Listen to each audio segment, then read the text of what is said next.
What's up, guys? So in today's video, I'm actually going to be going over what I believe is the most overlooked strategy when it comes to day trading. I wish I found this strategy a lot sooner. I've actually been using this strategy for over a year now, and I'm still currently using it, and I don't ever plan on switching this strategy. This is a strategy that has gotten me funded with prop firms, received payouts, and I'm still continuing to do that as we speak.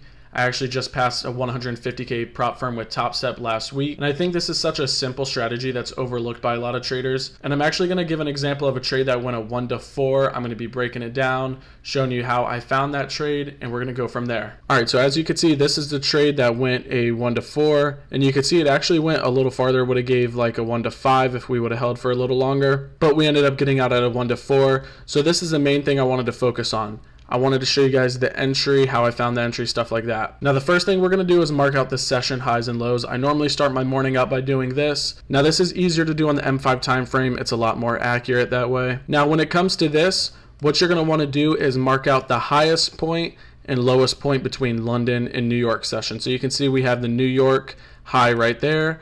Now, we did create this session low all the way down here.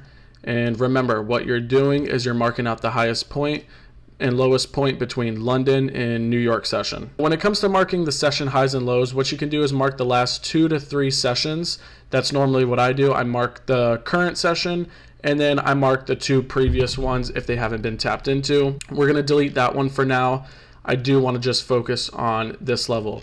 So you could see this trade that I was mentioning. We did break above that session high. Now we did get a little reaction off that session high, which that's another thing I look for. Off those session highs and session lows, you tend to get a reaction off of them. And a lot of times if you have that in confluence with a supply or demand level, it's usually a pretty good setup. But in this case, we broke right past it. Now you can see from this right here, we literally just tapped into this, took no drawdown whatsoever, and got a 1 to 4 out of that. Now you might be asking how, and I'm about to show you how. So let's go all the way over here. Now keep in mind, we're on the M5 time frame. You don't have to do this in any exact order. Sometimes I just go from the H1 to the M5, and then I bounce to other time frames. It really doesn't matter as long as you're checking all, if not majority of your time frames. So the thing you're going to want to be looking out for is the previous contrary candle to the move, right? So you can see I have this arrow right here. This is our previous contrary candle to the move down. What you're going to want to do is go ahead, put a line right here. Make sure it's pretty accurate. You can see we're just touching it. And you're going to want to mark M5 because we are on the M5 time frame. Now you can see in my templates right up here, I do have every time frame marked out. I have weekly, daily, H4. I have all-time high, session high, low, take profits, all that.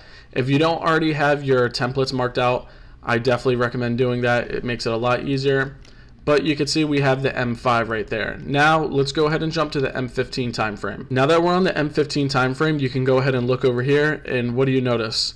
This previous contrary candle to this push down is the same exact candle as the M5 time frame. So what you're going to want to do is just double click this, go ahead, go over here, and literally just put M15. M5, M15, boom, there you go. Now you have 2 levels marked out. You have 2 time frames. When I look to enter a trade, I really need a minimum of 2 time frames to follow my plan. Usually 2 to 3 time frames is what I need to get an entry point. Now, when it comes to this level, you can see that's what we have. So we're on the H1 time frame. You can notice this. H1's all the way down here. But what do you notice from that H1? I want to go ahead and point this out to you guys real quick. So if I were to go ahead and mark this H1 out, you can see all the way over here, we tapped right into that H1, and this candle actually ended up giving us a rejection, and then we started pushing past it, right? But you can see we did get a reaction off that H1, but the main focus is this trade up here. Let's go ahead and do this. Now, notice how there's nothing on the H1. There's not a valid level of supply up there. Let's go to the H4, and you can expect that we're not going to have a valid level, which we don't. So let's just go ahead and go back to the M5 time frame just so I can show you guys this trade. So we have the 2 time frames that we're looking for. Boom, that checks off that. We are right around a session high. Like I said, I tend to look for more of a reaction right off that session high or session low. Sometimes we do tend to go above the session high or below the session low.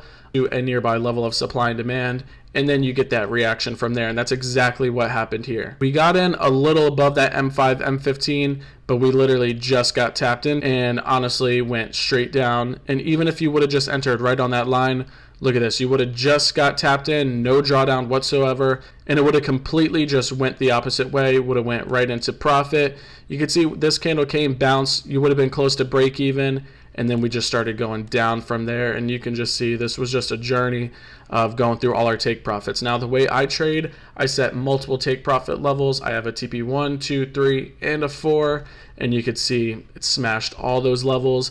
That was a solid trade right there with no drawdown. All right, here's another example of a trade that I ended up catching this week, and we're going to go ahead and I'm going to show you guys the same exact thing on how I got my entry. So right off the bat, you can see we have an M1 and an M15. Now we are currently on the M1 time frame. Let's go ahead and just follow this over.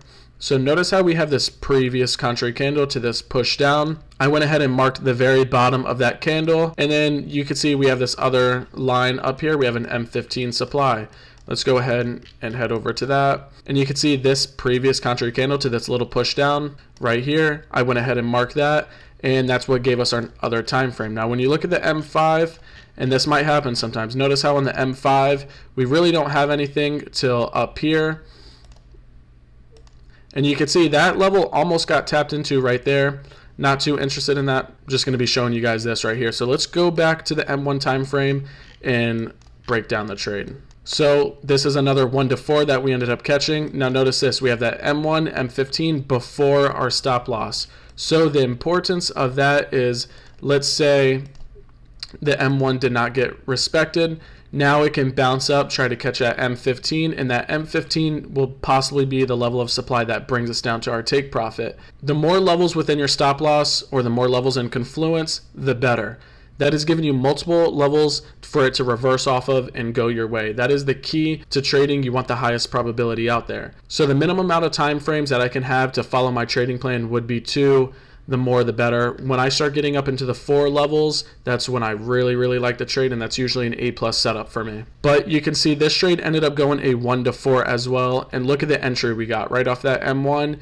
You can see we tapped right into it, took a very little bit of drawdown, like barely any at all, and then we just started going down, smashing through all the take profit levels. And you can see this candle right here is the one that gave us that 1 to 4. That trade happened very fast, and you can see this trade just kept going down and down and down, and by the time it was done, it literally ended up going like a 1 to 8. So plenty of room to catch these big trades. Like I said, you can see we do catch high quality setups. Those are 2 setups right there where we took little to no drawdown whatsoever.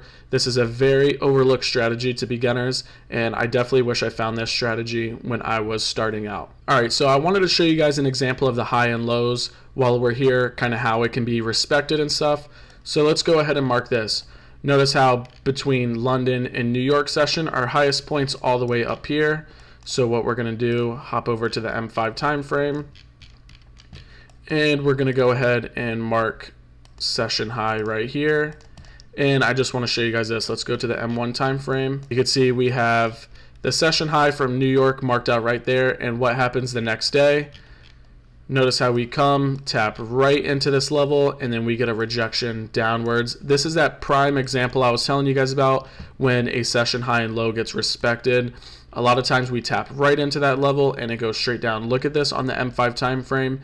You can see we tapped right into that level and boom, went straight down. Here's another thing. Now this is an example using a session low. So we're going to go over here, mark the lowest point in between London and New York.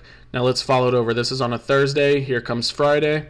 And you can see this lowest point got tapped into right here on Friday. And look at that. Right when we tapped into it, we got a really nice move to the upside. That's a very well respected session low. Now look at how accurate that is. We tapped right into it, and the candles did close right above that session low and directly started going up right after that. Now that's an example of a really good session low. Now when you see session highs and session lows getting respected to the T like that, that is a good sign. For example, with this session low, that we are not wanting to go lower. The market tapped right into that session low but did not want to continue to the downside. And like the example I showed you guys with the session high, we tapped right into it and then directly reversed right when we tapped into it. That is a good indicator that the market is not wanting to continue the bullishness. I hope you guys guys like the video, again, this is a strategy that I believe is overlooked by a lot of beginner traders.